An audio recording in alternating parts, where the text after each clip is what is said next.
11th biology chapter number 3 वनस्पति जगत। इसमें बात करेंगे हम शैवाल की। शैवाल आवास यह नमयुक्त स्थान पत्थरों, मिट्टी तथा लकड़ी में भी पाए जाते हैं। इनमें लाइकेन भी उपस्थित होते हैं। लास्ट चैप्टर में हमने पढ़ा था लाइकेन जो शैवाल और कवक के बीच की कड़ी मानी जाती है। अब बात करते हैं शैवाल के आकार।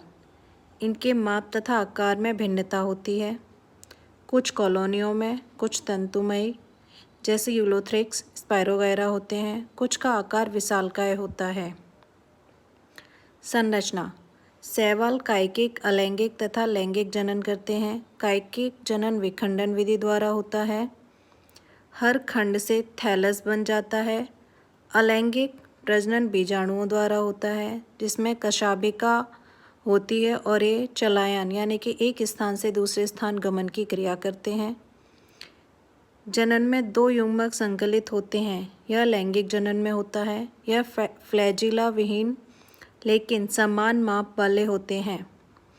पृथ्वी पर प्रकाश संश्लेषण के दौरान कुल स्थिरीकृत कार्बन डाइऑक्साइड का लगभग आधा भाग शैवाल में स्थिर रहता है, जिससे वातावरण में ऑक्सीजन का स्तर बढ़ जाता है। शैवाल के 3 प्रमुख भाग होते हैं, Chlorophyceae, फायोफाइसी and Rhodophyceae.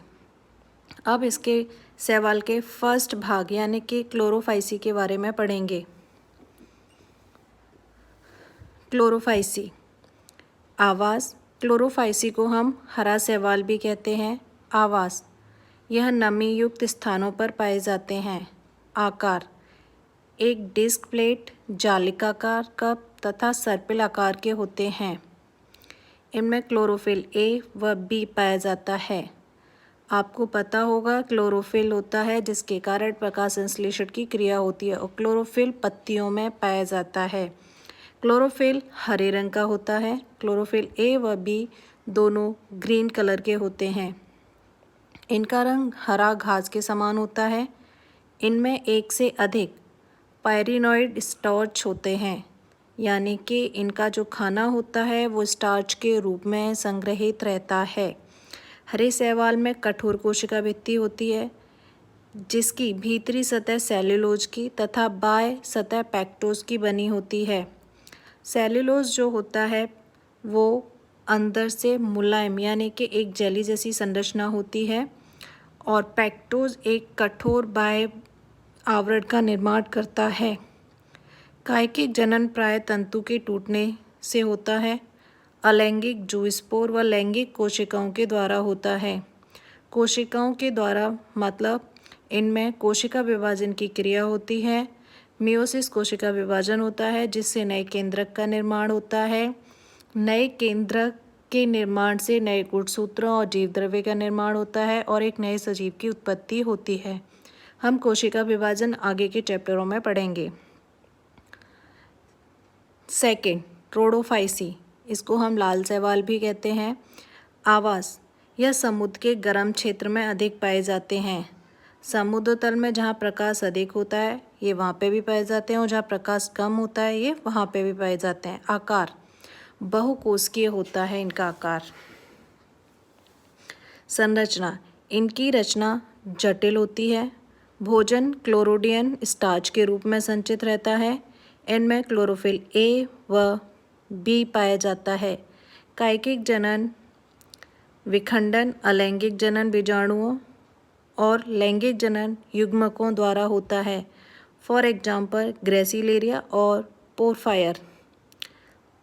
Point number 3, Phaeophyceae यानी कि भूरे रंग के शैवाल। आवास अलवणीय जल तथा लवणीय जल व समुद्र में पाए जाते हैं। आकार विभिन्न प्रकार के होते हैं। सरल शाखित, तंतु व सघन शाखित होते हैं। संरचना क्लोरोफिल डी व सी पाया जाता है। इसमें जटिल कार्बोहाइड्रेट के रूप में संचित होते हैं। यह लेमिनेरिन अथवा मैनिटोल के रूप में हो सकते हैं।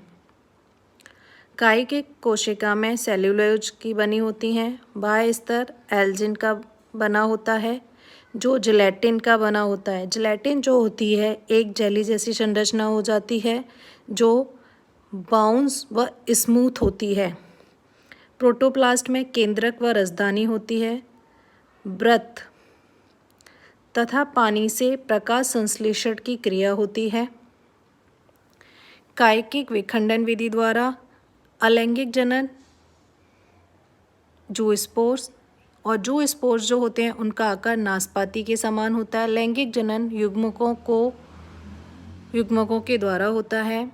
एग्जाम्पल है सर्गासम, म्यूकस, लैमिनेरिया।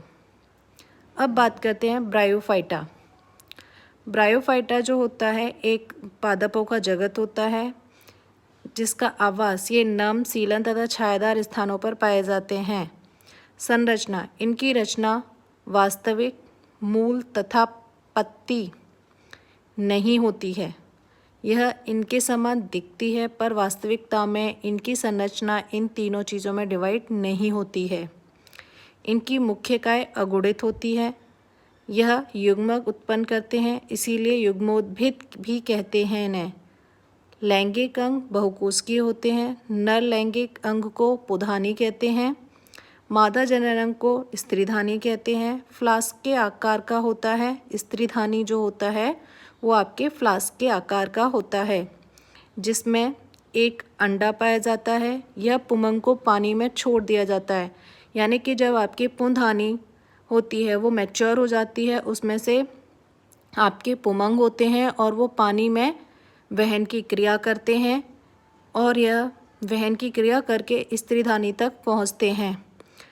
जब स्त्रीधानी परिपक्व हो जाती है तो वो स्फुटन की क्रिया करती है, यानी कि उसकी वर्तिकाग्र जो होती है वो खुल जाती है और पुमंग पानी में से वहन करते हुए उसके ऊपर संकलित हो जाते हैं।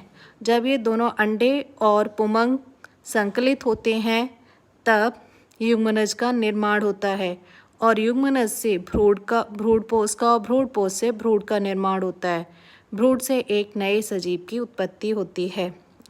एग्जाम्पल है मॉस व लिवरवर्ट। अब बात करते हैं लिवरवर्ट की। आवास नमी युक्त स्थान, दलदले, गीली मिट्टी, पेड़ों की छाल आदि में पाए जाते हैं। संरचना, लिवरवर्ट की पादपकाय थैलासाब होती है, यानी कि थैले के समान संरचना होती है। थैलस पृष्ठाधार होते हैं। तने की संरचना के दोनों ओर कतारों में पाए जाते हैं। अलैंगिक जनन थैलस के विखंडन अथवा संरचना जैमा द्वारा होता है। यह जैमा कप पैतृक पादप से अलग हो जाती हैं, नए पादप की उत्पत्ति होती है। लैंगिक जनन के दौरान नर तथा मादा लैंगिक अंग या तो उसी थैलस पर अथवा दूसरे थैलस पर बनते हैं। स्फोरोफाइटा में एक पाद, सीटा, कैप्सूल होता है। ये है आपका लिवरवर्ट। अब बात करते हैं मॉस की, जिनकी दो अवस्थाएं होती हैं। पहली अवस्था प्रथम तंतु होती है जो जूस्पोर से बनती है। यह विसर्पी, हरी, शाखित तथा प्रायः तंतुमयी होती है। पार्श्वीय कली के रूप में उत्पन्न होती है। मांस का एक जनन द्वितीयक विखंडन तथा मुकुलन द्वारा होता है। लैंगिक अंग पुधानी व स्त्रीधानी पर चोटी पर स्थित होता है। ऊपर की ओर कैप्सूल पाया जाता है। म्यूसिस के बाद स्पोर्स बनते हैं और इन स्पोर्स से प्रजनन की क्रिया होती है। इसी को हम मॉस कहते हैं। आगे का हम नेक्स्ट वीडियो में पढ़ेंगे। Thank you.